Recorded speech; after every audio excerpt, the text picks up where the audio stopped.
Mesdames, Messieurs, bonjour. Très heureux de vous retrouver. Merci de nous prêter attention et bienvenue dans votre journal à la une.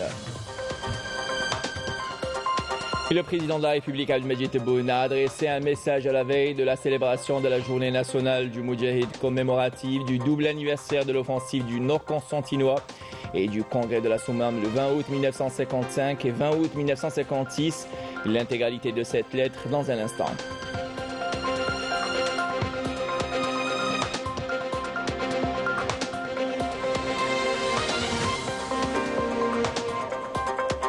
Le 20 août 1955, le 20 août 1956, deux étapes charnières dans l'histoire de notre pays qui ont contribué grandement à la structuration de la lutte armée et politique pour l'indépendance de notre pays. Et évocation dans ce journal, l'occasion également pour nous de faire une halte dans la maison où s'est tenu le congrès de la Soumam à Ifriouzlagan, un lieu historique et hautement symbolique. Et dans une atmosphère empreinte de convivialité entre danse et chants traditionnels, l'une de nos équipes a pris part à la veille finale de l'une des sessions de colonies de vacances des enfants de notre communauté établie en France, dont les belles vacances à Intemouchent ont pris fin. Voilà pour les titres, bienvenue à vous tous.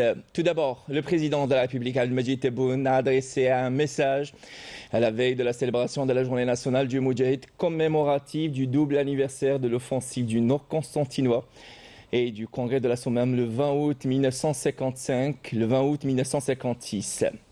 Il est des événements témoins des lourds sacrifices consentis durant la glorieuse guerre de libération nationale qui constituent une halte pour nous remémorer la grandeur de l'Algérie, la détermination de son peuple libre et sa prééminence, et célébrer ces événements historiques incarnant la bravoure d'un peuple qui a écrit en lettres de sang l'une des plus grandes épopées de l'histoire contemporaine et en triomphant des forces coloniales iniques et défaites.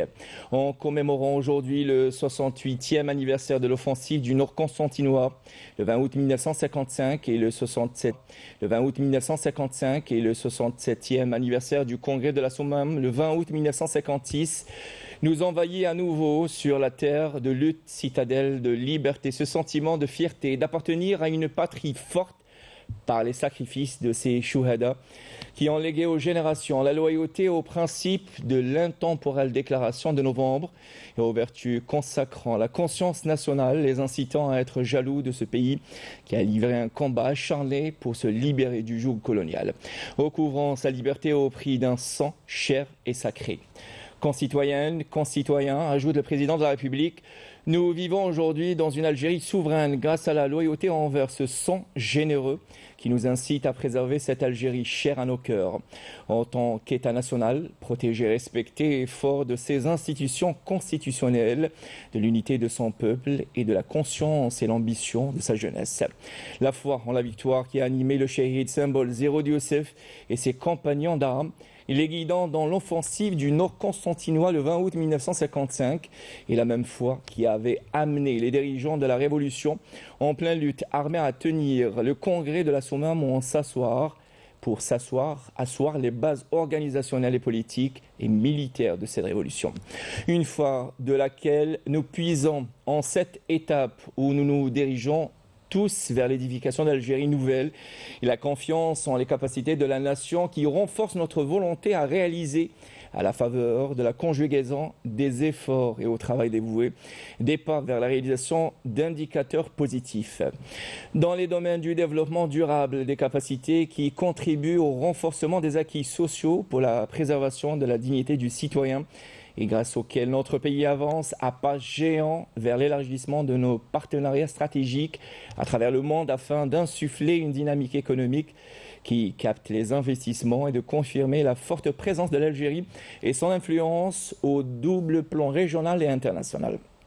Alors que nous célébrons le double anniversaire de l'offensive du Nord constantinois et du congrès de la Soumam, nous demeurons convaincus, animés par la foi en le serment des chouhadas et conscients des capacités de l'Algérie et les facteurs de sa renaissance de parvenir à davantage de progrès dans notre pays, qui pourra faire entendre sa voix et consolider sa place afin de continuer à s'acquitter pleinement de son rôle axial dans la région et dans le monde puisant la détermination de l'attachement du peuple algérien à la fierté, à la souveraineté, au développement et du legs des valeureux chouhada. Nous nous inclinons en cette occasion à leur mémoire et adressons nos salutations distinguées et toute notre estime et considération à leurs frères moudjahidines, priant Allah de leur prêter longue vie, santé et bien-être. Vive l'Algérie, gloire à nos valeureux martyrs, conclut le président de la République. Et à cette occasion, l'Aïd El-Biga, ministre des Moudjahidines et des ayants droit, a présidé depuis la wilaya de Mila les festivités officielles de la Journée nationale du Moudjahid, coïncidant avec le double anniversaire du 20 août 1956, le 20 août 1955. Le ministre s'est rendu au cimetière des martyrs, au chef-lieu de la wilaya, où il a déposé une gerbe de fleurs et lu la Fatiha à la mémoire des martyrs de la révolution de novembre. Par ailleurs, Erbiga supervisera la dénomination de plusieurs structures publiques au nom de personnalités révolutionnaires avant de rendre hommage à des membres de la famille révolutionnaire au musée du Moudjahid. Rappelons que la journée du Moudjahid sera célébrée à travers le territoire national par des conférences, des expositions retraçant l'événement ainsi que l'organisation de plusieurs activités culturelles. Et je vous invite à présent à écouter la déclaration de l'Aïd El-Biga, ministre des Moudjahidines et des ayants droit. مناسبة مجيدة تخلد فيها La Journée nationale du Moudjahid est une date mémorable, commémorative du double anniversaire de l'offensive du Nord constantinois et du congrès de la Soumam. Ce qui distingue encore plus cette occasion est ce message du président de la République adressé au peuple algérien, où il souligne que l'Algérie est un État souverain, fidèle aux principes de ses valeureux chouhada. Dans ce message, le président de la République a déclaré que l'Algérie est une patrie forte par les sacrifices de ses chouhada qui ont légué aux générations la loyauté aux principe de l'intemporelle déclaration de novembre et par l'unité de son peuple et par les aspirations de ses jeunes.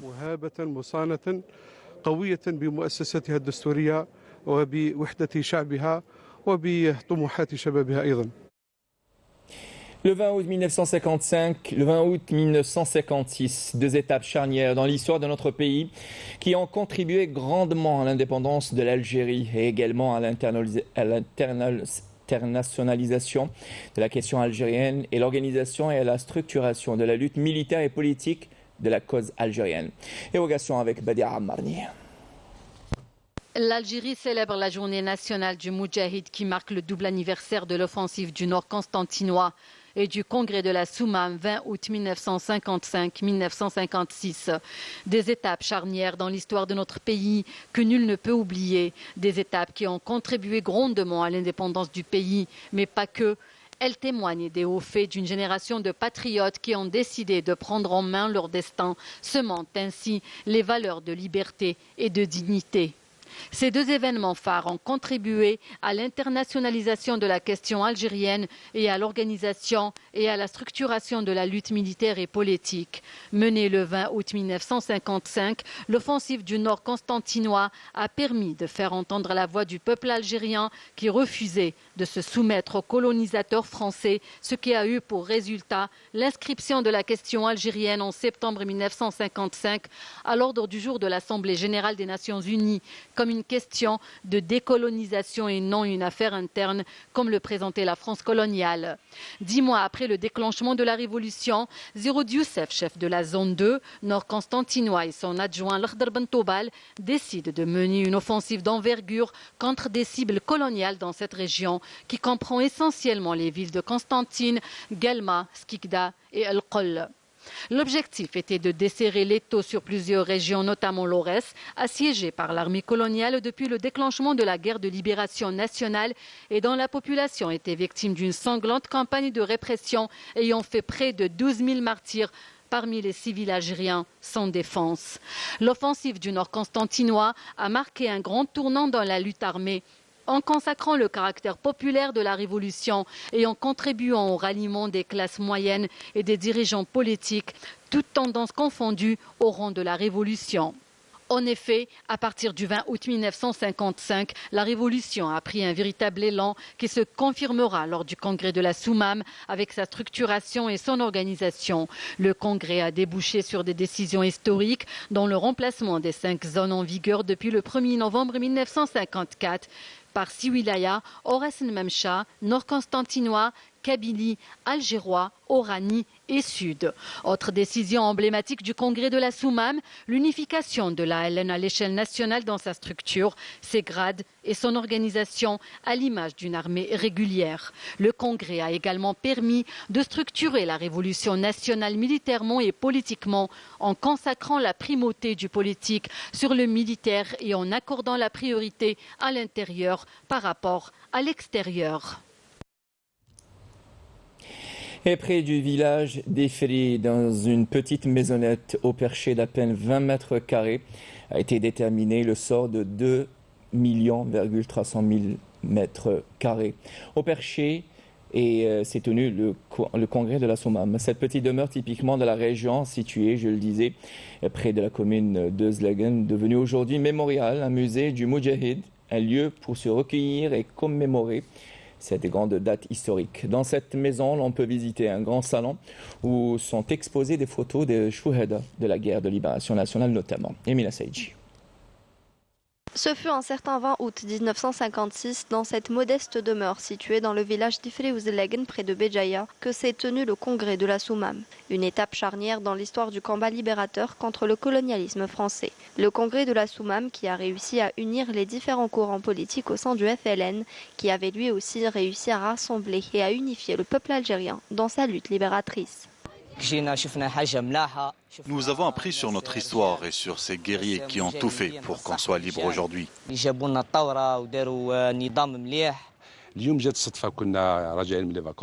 Après les vacances, j'ai décidé de venir avec mes enfants pour leur montrer ce lieu historique où le FLN a tenu le congrès de la Soumam, qui est considéré comme une pierre angulaire de la révolution algérienne. C'est une pierre angulaire de la révolution.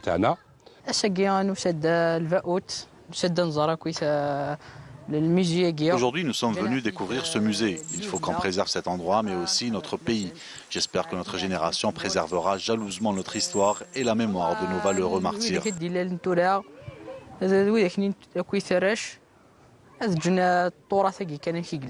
L'unité des congressistes, le choix de l'endroit ainsi que l'aspect secret de l'organisation du congrès, des éléments importants qui ont assuré le succès du congrès de la Soumam. C'est dans cette maison que les leaders du FLN se sont regroupés pour discuter et établir des stratégies de lutte pour l'indépendance sur tous les plans politiques, militaires, sociaux et même culturels. Lors de ce congrès, ils ont pu tracer les objectifs de la guerre de libération qu'ils ont suivi jusqu'au recouvrement de l'indépendance de l'Algérie le 5 juillet 62. Une étape cruciale dans le triomphe de la révolution algérienne, le congrès de la Soumam a donc permis de baliser le chemin menant au recouvrement de l'indépendance et de la souveraineté nationale. Voilà, c'est ce que l'on pouvait dire de la célébration de la journée du Moudjahid, coïncidant avec la célébration de la tenue du congrès de la Soumam et l'offensive du Nord constantinois. Et l'actualité est marquée également par la plus importante opération de recrutement dans l'histoire de l'université algérienne. Ce sont là plus de 10 000 postes budgétaires ont été ouverts par le ministère. L'on compte parmi ces postes plus de 8 000 postes de maîtres assistants, 1 409 maîtres assistants hospitalo-universitaires et 693 enseignants-chercheurs. Les détails avec Emila Seji de nouveau. Une avancée significative pour combattre le chômage chez les porteurs des diplômes de magistère et de doctorat en réponse aux propositions émanant du ministère de l'Enseignement supérieur et de la Recherche scientifique, approuvées lors du Conseil des ministres en mai 2023. Le ministère a pris des mesures importantes en recrutant près de 8 000 maîtres assistants classe B dans les différents établissements universitaires. C'est un nombre important qui va permettre de booster l'université algérienne grâce à un encadrement plus fort. Il faut savoir que les diplômés sont désormais des porteurs de projets, ce qui est une nouveauté au niveau de nos universités. Cela nécessite un encadrement et un personnel compétent.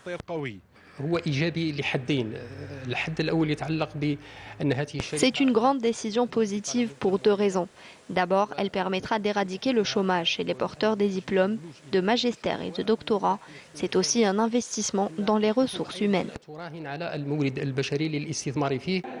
Une opération qui permettra d'améliorer la qualité d'enseignement, mais aussi l'encadrement et l'organisation au sein des différents établissements universitaires.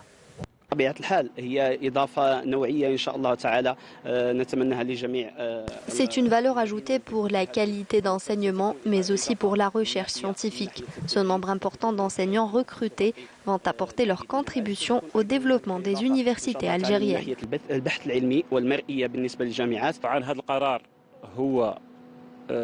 C'est une décision honorable qui servira le pays. Les enseignants au chômage ont enfin une place grâce aux efforts des plus hautes autorités du pays qui ont répondu à ce besoin devenu urgent.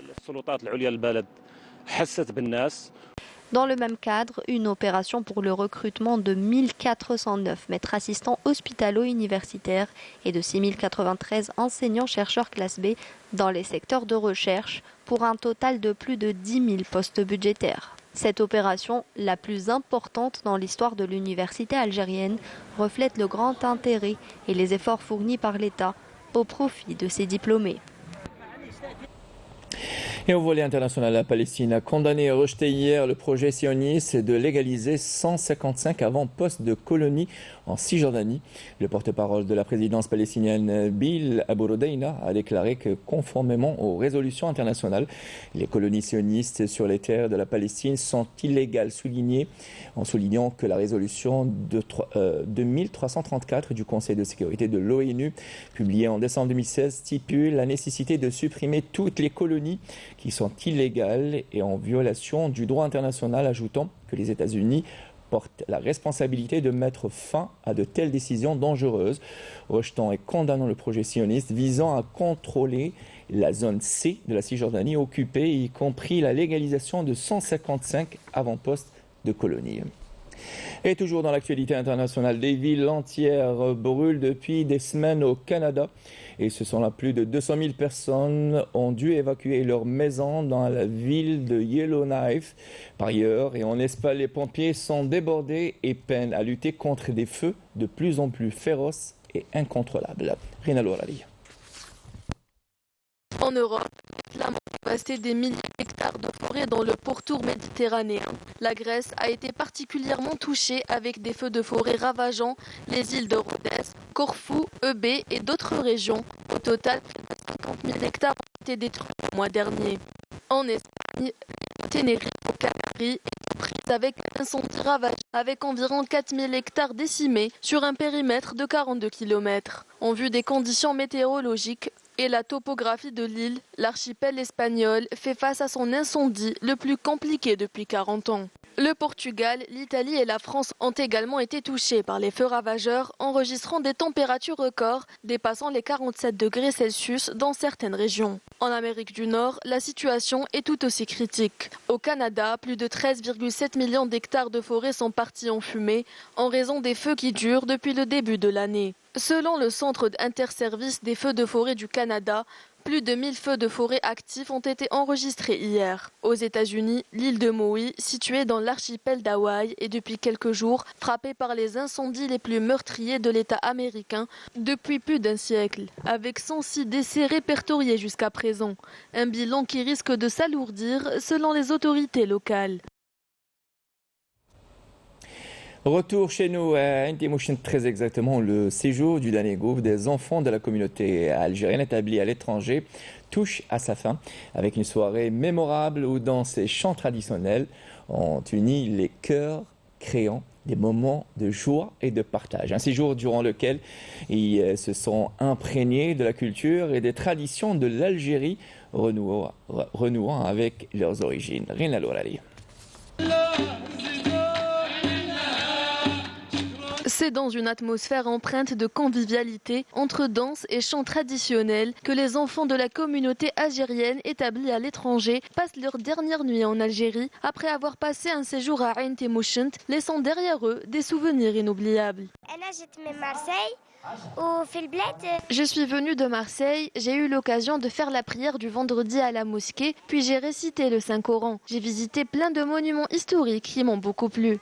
Le Coran, la plage, les cités historiques, les grottes, le Kharjat. J'ai aimé les sorties, il y a une très bonne ambiance ici. L'ambiance. Très bon séjour et on est très vivant à l'Algérie. Pour beaucoup de ces enfants, c'était leur toute première visite en Algérie. Tout a été soigneusement préparé pour leur offrir une expérience mémorable. Nous avons accueilli plus de 900 enfants durant la saison estivale. Nous avons mis à leur disposition toutes les commodités pour leur assurer un bon séjour. Ces enfants ont eu l'occasion de visiter et de découvrir leur pays, de connaître leurs origines et de créer de bons souvenirs. L'initiative est une démarche pour renforcer les liens de solidarité et de fraternité entre tous les enfants d'Algérie. Un séjour culturel et récréatif qu'ils ne sont pas prêts d'oublier. Et c'est le moins que l'on puisse dire. Voilà qui termine ce journal. Madame, monsieur, merci de nous avoir prêté attention. Tout de suite les nouvelles d'ici El Ciné Minabed. J'aurai le plaisir de vous retrouver pour l'édition de 19h ce soir. Bon appétit si vous êtes à table. Au revoir.